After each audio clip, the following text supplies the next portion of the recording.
des années avant de la trouver. Ça a été le cas de Mary Kennedy. Mary venait d'Écosse.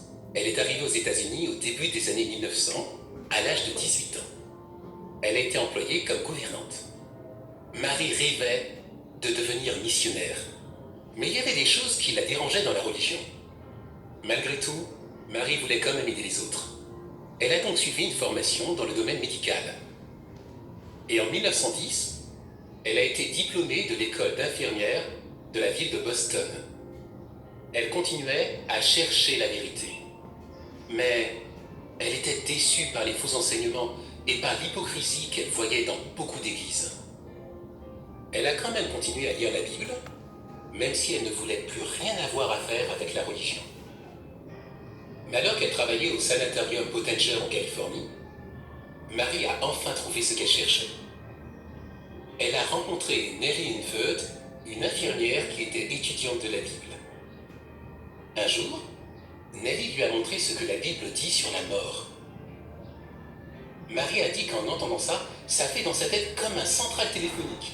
Les lumières s'allumaient les unes après les autres. Elle a su immédiatement qu'elle avait trouvé la vérité.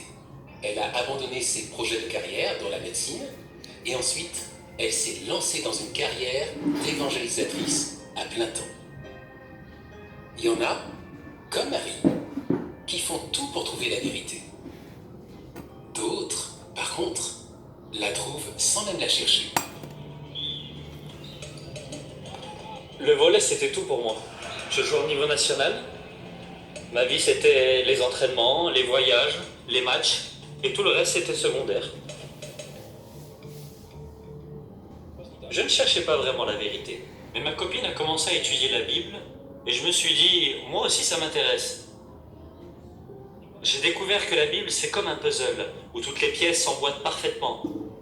Daniel chapitre 2 m'a particulièrement marqué. J'ai compris que je devais faire plus qu'étudier, je devais appliquer ce que j'apprenais.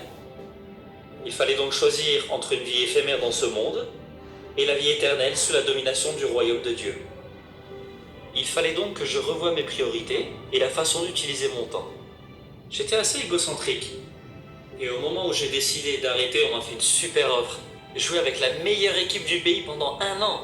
J'allais enfin avoir tout ce pourquoi j'avais travaillé dur pendant des années. Un nom célèbre et un bon salaire. Mais j'ai décidé de refuser cette offre. Avant de connaître la vérité, je pensais savoir comment réussir ma vie, mais il n'y a que Jéhovah qui sait comment on peut avoir une vie heureuse. Je suis très content parce qu'aujourd'hui, j'utilise mon temps pour aider les autres, et ça, c'est le vrai bonheur. Maintenant, ma femme et moi, on sert Jéhovah à plein temps. C'est la meilleure façon d'utiliser sa vie. Jéhovah a tiré Marie et Björn à la vérité. Ils ne se sont pas concentrés sur ce que leur a coûté la vérité du royaume, mais plutôt sur tout ce qu'elle leur a apporté.